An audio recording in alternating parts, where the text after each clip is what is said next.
This is Chris Mitchell from CBN News, and I'm at a very, very special place. I would say this is really a sacred place here in Jerusalem and Israel. It's Yad Vashem, Israel's Holocaust Museum, and it's really sad here to see that because of the COVID pandemic, really nobody's coming here to Israel. And this is really a very, very important place for people and tourists from around the world to come. And I want to introduce you to some very special people. And first is Sarai Granitza. She is the director of Christian Friends of Yad Vashem, and we've known each other for many years, and it's great to see you again. And you have a special person to introduce to us. Correct. So thank you, Chris, for coming. Yeah. Shaya Ben Yehuda, who has been with us for many, many years, the director of the International Relations Division, is about to retire, and we would like to hear him before he leaves us. Shaya was one of the founders of the Christian Friends of Yad Vashem, and to hear his message today is extremely important. Hello, my dear friends around the world, all our Christian friends around the world. It's really an honor, first of all, Chris, to meet you again. We know each other for many years. Yeah. And I think what I would like to share with you today is what I thought is one of the missions that I took upon myself when I came to Yad Vashem some 22 years ago. But working together with the Christian world.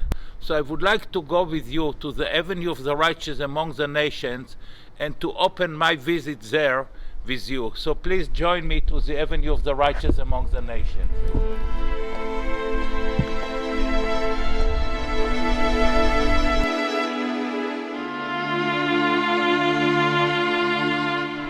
So we're here just past the entrance of Yad Vashem, and as Shaya said, we're at the Avenue of the Righteous.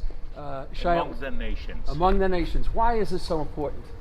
Righteous among the nations are non-Jews who put their own life in risk in order to try and help Jews during the Holocaust. They were not bystanders, they didn't turn their back, they didn't cooperate, they didn't collaborate. They have decided that they will come forward and will try to be active. When we built the new museum, we have decided that which we will have actually two parallel passes. One is the Avenue of the Righteous among the nations, and one is the bridge that takes us to the museum. One represents the good deeds, and one represents the bad deeds. And this is in the book of Deuteronomy what we learn about two passes in life, that one should make decision.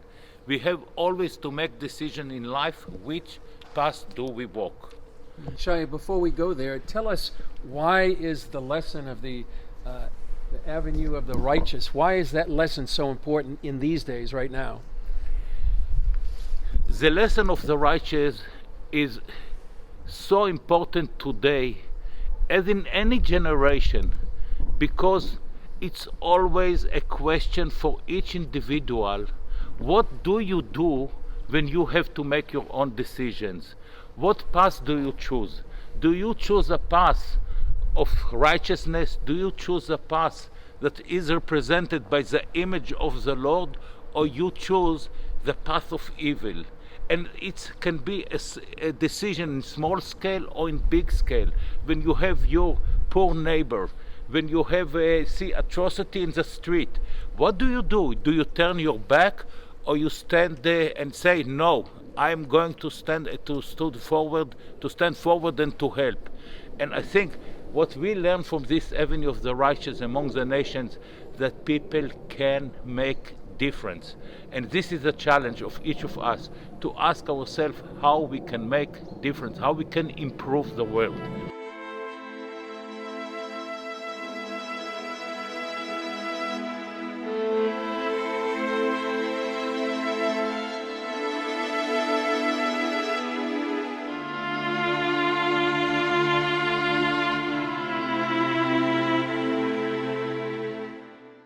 Shaya, we're here in the museum. Tell us where we start here in the museum to tell the story of the Holocaust.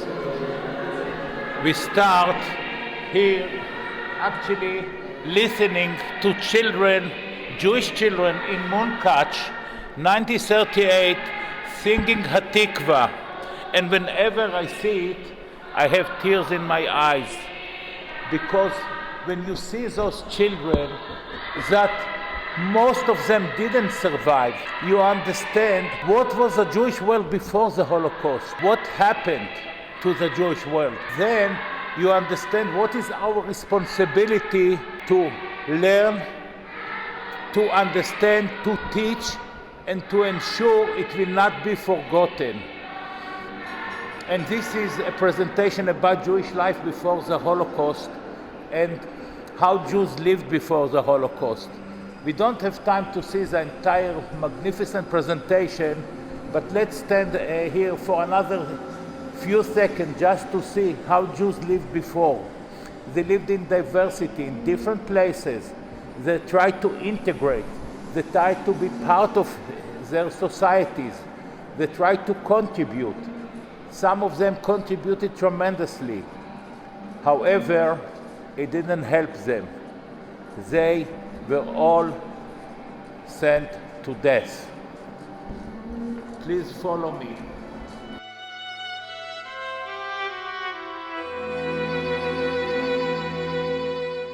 The chapter in Psalm that is coming to my mind is chapter 130 in the book of Psalms. Shir LaMa'alot, a song of ascents. Out of the depths I cry to you, O Lord. O Lord, hear my voice. Let your ears be attentive to the voice of my pleas for mercy. We come here and we start crying. We cry for what happened to humanity, what happened to those who were created by the image of Lord, that they forgot that they were created by the image of Lord and they have decided to take life of others. One of the reasons that brought me to Yad Vashem, because I was born as a young Israeli after the Holocaust, and I was born to a family that lost a lot of her members during the Holocaust. And I always asked myself, can we overcome this terrible event? Can we build back trust in humanity? Can we build trust with Christian world? And that's what I would like to share with you through the museum.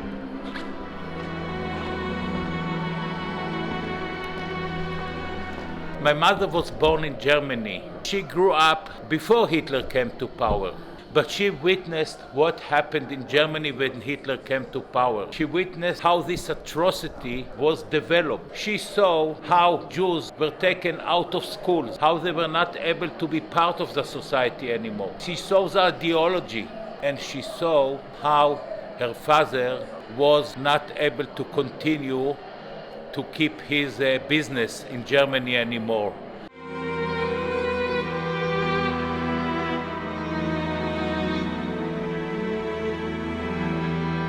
On 1938, on November, in Kristallnacht, my mother lived across the street from the Gestapo headquarters, and in the other side, the Jewish synagogue in Breslau, where she was born. Today it's Wroclaw.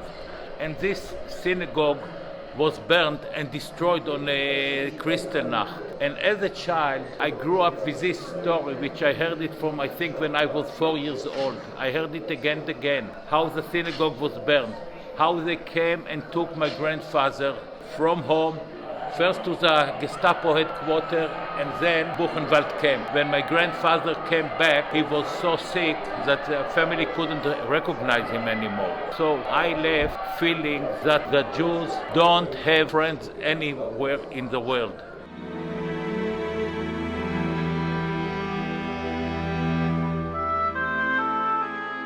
We are at the Warsaw Ghetto Gallery. I'm reminded by the uncle and aunt of my mother. Her uncle was taken as soon as the German came. He was taken from home because he was one of the Jewish leaders.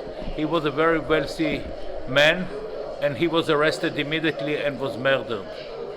His name was Harry Temple. His wife, Lee, was taken to the Warsaw Ghetto when the ghetto was built on October 1940, and later on perished. We don't know where. Maybe she was taken, like most of the Jews of the Warsaw Ghetto, to Treblinka.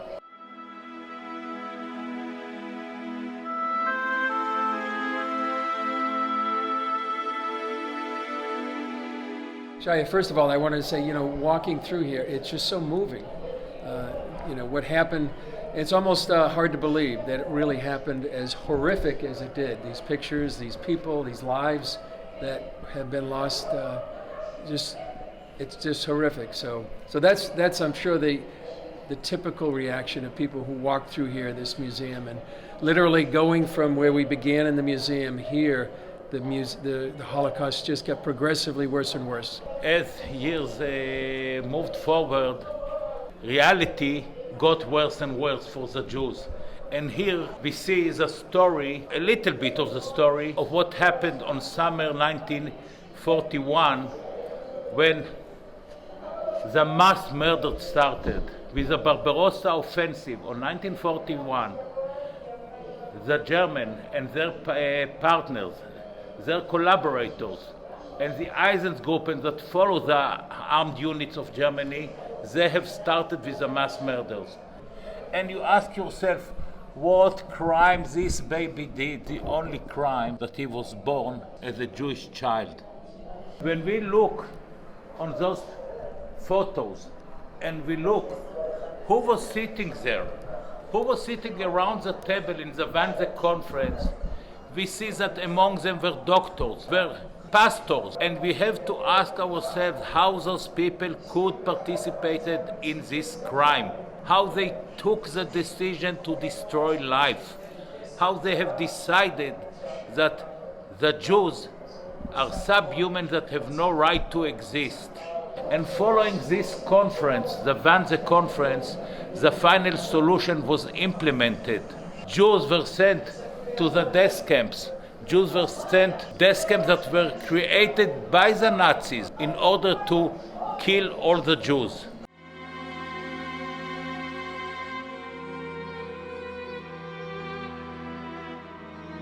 We look at the Auschwitz model, a gas chambers and a crematorium in Birkenau. The first room in the left side where the Jews were taken in, they were walked to the gas chamber. They had to undress. Then they were put in the second room where they were gassed, and after half an hour they were all dead, and then other Jews had to take them up and to put them in the oven when they were totally burned. My father never spoke about what happened, what he saw, what he witnessed. He never spoke about his family. He lost most of his family.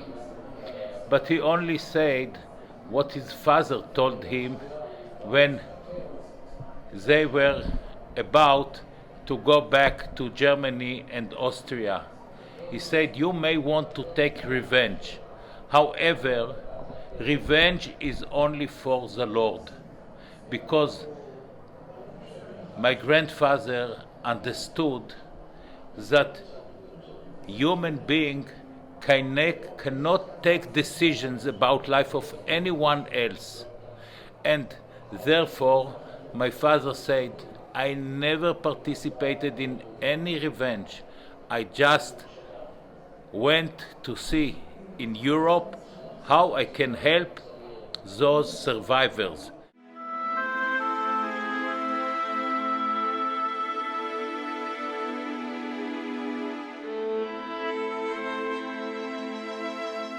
Shaya, this has been really moving. Tell us why we're here. What is so special about this gallery? This gallery is telling us about how the survivors rebuilt their life after the Holocaust. And if there is a miracle, is how the survivors found the power, the energy to come out of this terrible time and to rebuild their life. How they first got married, and how later on they came to the state of Israel, or to Palestine at that time, and helped to establish a Jewish state. After the war, survivors. What do we mean when we say survivors? It's one from a family, two from a town, and they tried to rebuild their life. But that took so much strength from within to forge ahead, to go forward, not only to look backwards, yes, always to remember, but to understand that they have to rebuild Jewish life. And in order to do so, they had to get married. And in the displaced persons camps that were built in Germany, they found each other. Young men courted young women. All of a sudden, they weren't alone anymore. JDC sent different things to these camps in Germany to help the survivors. One of the things they sent is the canopy, or what we call in Hebrew, the chuppah. In Jewish tradition, people, the young couple, get married under a canopy. It's a symbol of a home, also open from the four sides, like the tent of Abraham that was open for guests. And we are wishing this young couple who is building their life that their home will be a home for all their guests, for people to come in. In these DP camps, in the displaced persons camps, many couples got married in one day, and later on, like 9 months later, there were many births on that day. And then these people, many of them, tried to make their way back to the land of Israel. I can tell you from my personal family that my father-in-law and my mother-in-law were in a DP camp in Italy, where their firstborn child was born, my oldest sister-in-law, and then they tried to reach the land of Israel in 1947. They were caught by the English army. They were not allowed in, and they were sent to Cyprus. We're talking about 2 years after the war. The Western civilized world already knew what happened to the Jewish people, and still there's no homeland for them. And again, they're being sent to camps with barbed wires and watch guards, unbearable circumstances. Only in 1948, with the Declaration of Independence, were they allowed to come in. So these survivors came at the end to the land of Israel. When we look here at Ben Gurion declaring the independence of the state of Israel, we understand what is a real miracle that happened to the Jewish people, how the state of Israel was created, how we managed to build a place for the Jewish people.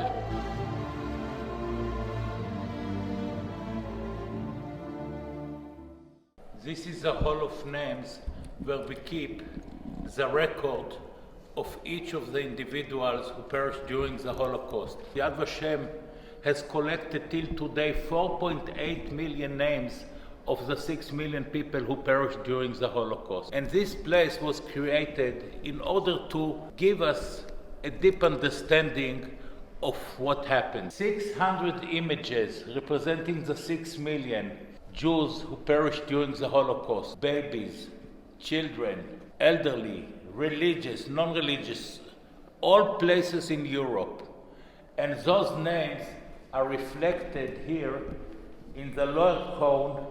Their memory is connected to the eternity of Jerusalem, the capital of the Jewish state.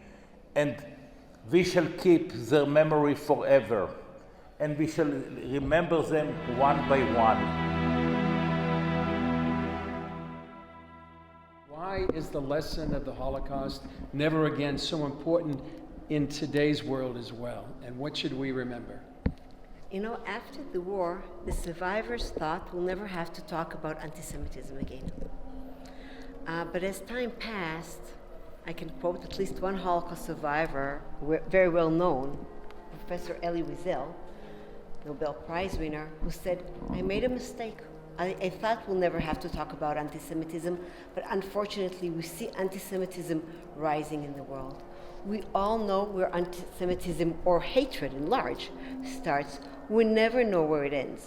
We're also commanded in the Bible to always remember, because we always have to look backwards, to remember where we come from, what happened, to make sure that the world would be a better place. And that's why we have to teach ourselves. We weren't there when it happened, but we have to learn, and it is our responsibility as second and third generation to pass on the torch, because the survivors and those who perished asked in a lot of places, never forget. Don't forget us. What is the lesson today because of the anti-Semitism that's still in the world today? To stand up and not to be quiet. Wherever you see atrocity, wherever you see anti-Semitism or any other hatred, please stand up and make your voice. And sometimes voice is not enough. You have to be active in order to stop those atrocities and teach and educate and ensure that youth are being taught today about what is expected from each of us, what the Lord expects each of us. Therefore, righteous of today's are those who will ensure that atrocity will not continue. Atrocity has to be minimized to ensure that the future will be different. And I would like to conclude the visit here by saying that we all learned at the book of Genesis, by the end of creation, that God created humanity. God created mankind. And we never forget this message. We are not allowed to forget it. As long as we remember that we were all created by the image of Lord, we understand our responsibility to build a common future. This is our challenge. So I would like to invite all of you, whenever you can, to come to visit Yad Vashem, to be partner of this place, to join this place, and to support the Christian Friends of Yad Vashem, and ensure that together the message from Yad Vashem will go all over the world. And thank you for joining me today in this special visit here at Yad Vashem.